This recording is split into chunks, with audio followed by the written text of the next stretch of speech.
preocupados, professor Marcelo De Luca. Estamos preocupados porque o Aristeu não tá legal hoje. Alguma coisa está acontecendo na vida desse rapaz. Foi aquela pizza de ontem, acho. Será que foi a pizza de ontem? Nós vamos, professor, dar continuidade ao nosso bate-papo aqui. E quem sabe agora com essa segunda rodada o Aristeu clareia a mente um pouquinho, né? Mas nós estávamos falando, professor, das oportunidades que existem numa cidade. Vamos pegar de média para grande, os grandes centros como Rio, São Paulo e assim por diante, mas também trazendo isso para a nossa realidade.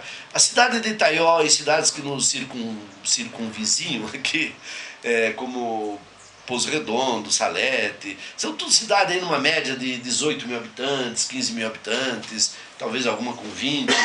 O que nós poderíamos fazer com essas cidades ou trazer para essas cidades para mudar o foco, talvez, e dar uma mexida no mercado? Bom, ontem é engraçado, né? A gente fez uma atividade prática com os alunos. A gente sempre tenta fazer uma atividade em que eles mesmos criem estratégias de novos negócios ou ideias, pelo menos ideias, que os MBAs americanos eles sempre tratam os alunos como eles fossem abrir um novo negócio ou fossem instruir uma pessoa que tivesse interesse em abrir um novo negócio. Então, se eu dei um exemplo, São Paulo e Rio de Janeiro, né? São dois mercados gigantescos, né? São Paulo é o maior estado do Brasil, e o maior da América Latina, e um dos 10 maiores do mundo, né? Rio de Janeiro é o segundo estado do Brasil. São estados extremamente concentrados, em que muitas pessoas que abrem franquias ou negócios de varejo fecham rapidamente. A mortalidade é muito rápida. Eu vejo com muito bons olhos cidades menores, como o senhor falou, que tenham até 20 mil habitantes, né? Itaió está em torno de 18 mil e alguma coisa, se não me falha a memória, estimativa que pelo menos os alunos comentaram ontem. Então existem muitas oportunidades. O que o empresário que quer se encontrar com essa oportunidade deve fazer? Primeiro, uma pesquisa de mercado, né? Porque a pesquisa de mercado ela dá um horizonte de quem consumiria, como consumiria, se teria demanda para aquele produto ou para aquele serviço. Pelo menos dá para ele uma chance maior dele saber o que ele está fazendo. Ele não vai entrar nas escuras com investimento de, sei lá, uma franquia básica de 50 mil reais ou uma franquia mais elaborada de 500 mil reais a 1 milhão. Eu estou falando de empresas como Bob's, McDonald's, enfim, empresas maiores, né? Então, o certo é você pesquisar o que na cidade as pessoas desejam, necessitam, para você fazer uma oferta em que a cidade vai responder, né? É um exercício teoricamente fácil, né? Você ouvir, Deus já sabe, deu 2 ouvidos e uma boca. Então a gente ouvir os consumidores, ver o que eles se interessam e abrir. Aqui na sala foi citado vários exemplos. E para a cidade, isso vai criando uma cultura de compra, uma cultura de consumo, uma cultura de autoestima, em que os serviços e produtos que todas essas pessoas conhecem pela televisão, vão vendo no seu dia a dia. Então eu não vou citar nomes de empresa para não fazer propaganda gratuita das empresas. Tá, né? Certo. Mas na sala de aula ontem foi citado pelo menos uns 12 ou 13 novos negócios que não tem em Itaió, seja de franquia, né? Claro que primeiro você tem que ter uma ideia, depois você tem que testar essa ideia. Testar como ouvido as pessoas se estariam dispostas a comprar. Professor, eu também não sou da região, também passei metade da minha vida em São Paulo, que é um mundo diferente, é uma outra realidade. E hoje eu vivo aqui em Salete, vivo em Itaió, trabalho aqui em Itaió, em algumas empresas, aqui na Educadora também, é claro, com muito carinho. Mas uma das coisas que me preocupa nas cidades médias e pequenas é atendimento ao consumidor. Então, muitas vezes eu gostaria que você me ajudasse e falasse um pouquinho sobre isso. Por quê? As pessoas, me parece que estão, entre aspas, acomodadas no seu estabelecimento. Elas não inovam e quando inovam, elas esquecem de dar treinamento aos seus funcionários. E o que ocorre com isso? A porta está aberta, o ambiente é maravilhoso, mas quando você entra, você tem a primeira decepção.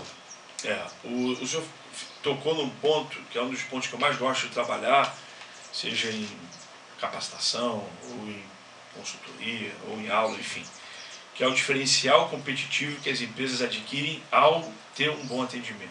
Então vamos imaginar o seguinte: o senhor tem 2 supermercados para frequentar na cidade, não vou citar os nomes aqui para não, né? não criar nenhum tipo de polêmica. E uma outra cidade que não seja Taió, para ser mais claro ainda. Por exemplo, São Paulo, como o senhor falou, tá? 2 supermercados. Os supermercados podem ter os mesmos produtos, só que ela tem prestação de serviço diferente. Esse é o ponto. E aí, dentro da prestação de serviço, um dos principais elementos da prestação de serviço é o atendimento. E o que é o atendimento? Atendimento é o bem servir, é o ser cortês, é o ser educado, é o querer agradar, mas não falsamente. É você querer passar para o consumidor uma verdade, um olho no olho, um aperto de mão firme. Ou seja, o que é um atendimento? É uma política de negócios que uma empresa deve adotar para se destacar perante dezenas, centenas, milhares ou milhões de empresas existentes. Então, eu vou naquela empresa, por exemplo, eu tenho um programa em Florianópolis preferido quando eu estou no sábado. Eu gosto de ir no mercado público, né? Vou comprar o meu peixe, quando possível tomo um chopinho com algum amigo. Caro aquele chopp, professor, caro! Não, mas aí você está indo num lugar mais caro, né? Muito mais acessíveis, né? Por causa do meu bolso. Mas realmente eu conheço o mercado lá, é sensacional. Né? Não, eu vou sempre num local lá que não é o mais famoso, mas que tem um atendimento fantástico. A pessoa me chama pelo nome, reserva uma mesa, eu não fico muito tempo porque eu tenho 2 filhos. Então, o meu pouco tempo que eu tenho, eu quero ser bem atendido. Qual pessoa que não gosta de ser bem atendido, de ser bem tratada, né? De ser respeitada e que tem a sua necessidade atendida? Então, muitas vezes você volta ao estabelecimento pelo atendimento. Pelo atendimento. Às vezes não é nem pela estrutura ou atmosfera da loja, ou pelo nível do produto, ou por outros serviços. Você pode até pagar mais caro, mas se você for bem atendido... Então, as empresas brasileiras, elas estão atentas que atendimento é o diferencial, mas isso não é um problema de cidade pequena, não, senhor Haroldo. São de todas as cidades. Brasileiro isso. É uma cultura. Cultura. Né? E, inclusive, nos Estados Unidos também, eles atendem muito mal em diversos lugares. Verdade. Tá? Eu entendo e penso que isso é uma política do gestor. Isso é um DNA do dono, do gerente, do supervisor e do colaborador que quer prestar um bom serviço. Olha a energia que a gente entrou aqui na rádio, né? Olha a atmosfera que está, sabe, alegria, estou brincando com o Aristeu. Por sinal, o Aristeu está feliz da vida aqui, o Aristeu está feliz. Feliz da vida, né? Ele está justificando a pizza. Então, essa energia positiva, né? O ouvinte, ele capta isso. E o ouvinte, ele é o cliente da rádio. Pois é, professor, você tocou num ponto importante. Muitas vezes, não vamos ficar citando exemplos só de Taió, porque isso como se disse, é brasileiro, é uma cultura.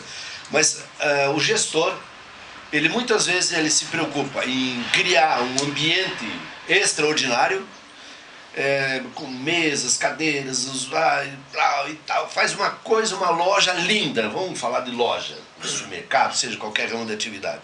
Ele faz um investimento grande em máquinas, faz investimento grande no ambiente, faz tudo. E ele esquece da peça fundamental que é o seu funcionário.